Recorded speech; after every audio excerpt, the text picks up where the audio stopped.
আজকের এই ভিডিওতে আমরা খুব সহজভাবে ডিজিটাল পে স্লিপ তৈরি করার সম্পূর্ণ পদ্ধতি শিখব। দেখুন কিভাবে অল্প সময়ে ধাপে ধাপে একটি পরিষ্কার এবং প্রফেশনাল পে স্লিপ তৈরি করা যায়। বিশেষ করে প্রাথমিক বিদ্যালয়ের শিক্ষক শিক্ষিকাগণের জন্য এই ভিডিওটি হতে চলেছে অত্যন্ত গুরুত্বপূর্ণ ও উপকারী। তাহলে চলুন শুরু করা যাক।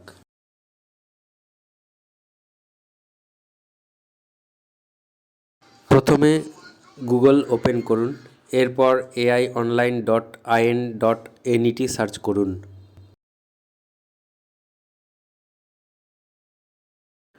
এবার পে স্লিপ লেখার উপরে ক্লিক করুন। পে স্লিপ খুলে গেছে।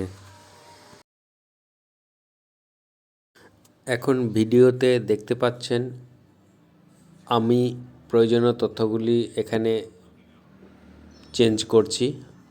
আপনারা আপনাদের প্রয়োজন মতো সমস্ত তথ্য যেমন নাম, employee ID, designation, school, DISE code, account number, basic pay এইসব প্রয়োজন মতো পরিবর্তন করে নিন। খুব সহজে প্রয়োজনীয় তথ্যগুলি এখানে পরিবর্তন করা যাচ্ছে। এবার basic pay, DA, HRA, medical allowance এগুলো পরপর চেঞ্জ করব। জিপিএফ যদি কারো পিএফ লোন থাকে সেইটাও এখানে লিখে দেব। আর নিচে দেখতে পাবেন automatic gross pay, net pay এগুলো চেঞ্জ হয়ে যাচ্ছে।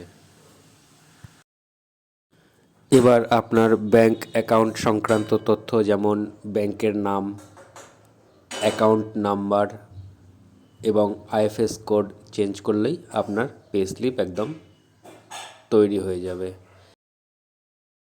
এবার প্রিন্ট বাটনে ক্লিক করে পে স্লিপ প্রিন্ট করতে পারবেন, অথবা আপনি চাইলে পিডিএফ হিসেবেও সেভ করতে পারবেন। এবার ফাইল ম্যানেজার খুলে ডাউনলোড ফোল্ডারে আপনার পে স্লিপ দেখতে পাবেন।